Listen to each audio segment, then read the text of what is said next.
had hoped our enemies would leave this planet, but it is not to be.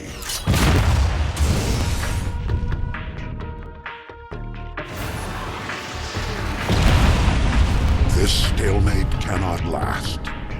One side must win. And yet, the battle continues.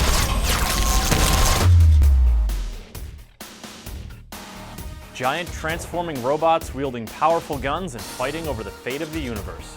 Yes, the Transformers are rad, and they're back this summer on the big screen and retail shelves. Now, despite what you may expect from movie tie-in games, Transformers: Revenge of the Fallen is actually pretty darn fun.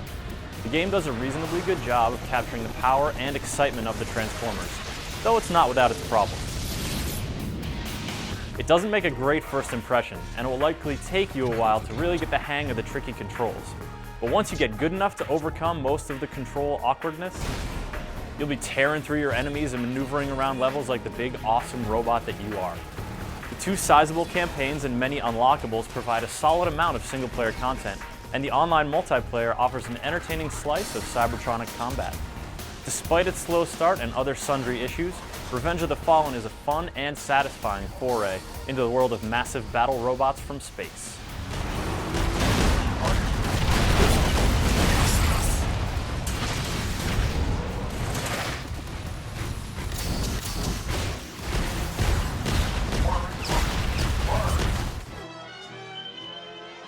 The Autobot threat appears to have been eliminated. It has been.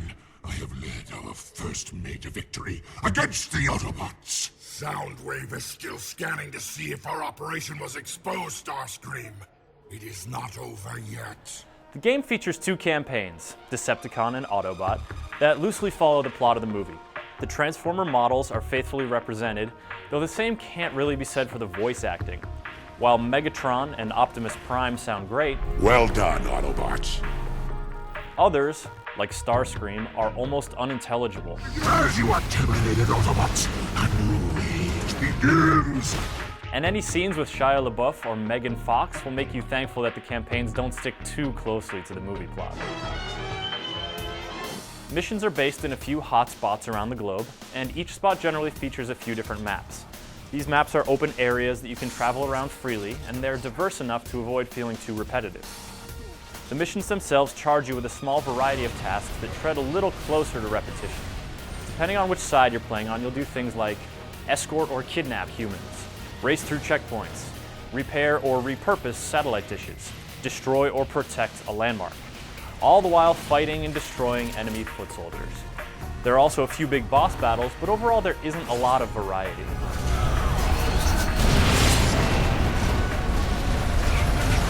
Fortunately, each mission has 2 bonus objectives and 5 targets to shoot that help you earn attribute boosts, so there's always a little more to do than just the core mission. Additionally, there are overarching objectives that unlock things like vintage paint jobs and episodes of the original cartoon show, as well as medals for your performance on each level. In the early going, all these ancillary objectives won't mean too much to you because you'll be busy getting the hang of the controls. Playing as a Transformer from the third-person view, you can switch between 3 different modes: robot, weapon, and vehicle. In robot mode, you can walk, jump, and melee attack. Pulling the left trigger will raise your guns and put you into weapon mode. From here, you can strafe and fire away with your primary or secondary weapon. Each Autobot and Decepticon has a unique loadout, with weapons running the gamut from flamethrowers to sticky grenades to laser blasters to sniper rifles. Each also has a unique special ability that you can activate with the push of a button, though there are some parallels between the 2 factions. There's a Transformer of each alignment that can heal units around it, Just in time. My reserve power was almost depleted. but there's no Autobot equivalent to Megatron's deadly fusion arm cannon. That's in my way now. The unique loadouts give each Transformer specific strengths and weaknesses. While these are fun to experiment with in single player, online multiplayer is where their tactical depth really shines through. The third and final mode is both the most interesting and the most problematic. Vehicle mode transforms your character into a truck, a car, a jet, helicopter, whatever their unique vehicle form is. Transforming is as easy as pulling the right trigger, maneuvering is a bit more complicated. Whether you're going into or coming out of vehicle form, you have this kind of momentum.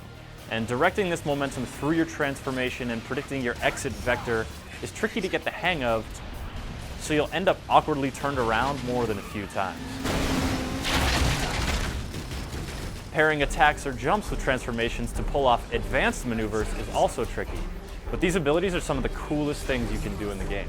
In an advanced melee attack, you pop out of vehicle mode right into a nasty attack like some sort of belligerent jack-in-the-box.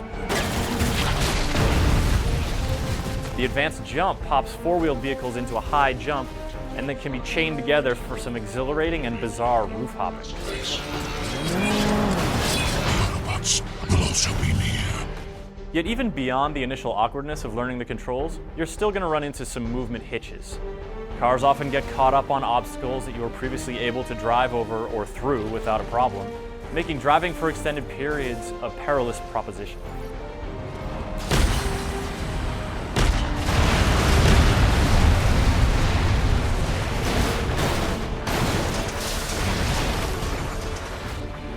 Jets have to fly slowly to be maneuverable, but a slow jet is still kind of weird. And it's also tough to get the hang of the steering and altitude adjustment controls for any flying vehicle. Freedom of movement and the ability to hover are the flyer's greatest strengths, but all too often you'll get hung up on buildings or find yourself lodged in a spot where you can't really transform. Given the sheer range of mobility options across all the Transformers, it's understandable that there would be some issues. That doesn't really make them any less bothersome. As you get more proficient with the controls, these hitches become less prevalent, and then it's a good time to give multiplayer a try. The available modes are pretty standard: deathmatch, team deathmatch, capture the flag, control points, and protect/kill the team leader. What makes it interesting is that now the strategic implications of each Transformer's unique loadout become crucially important. A team full of lumbering long hauls may lock down a control point and kill anyone who approaches, but a breakaway hovering out of range will pick them off with ease.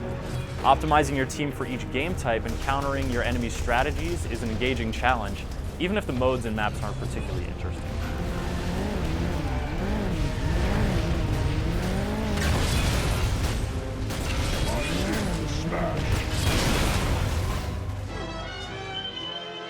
Revenge of the Fallen has some good stuff going for it, and it's a lot of fun once you've mastered the controls.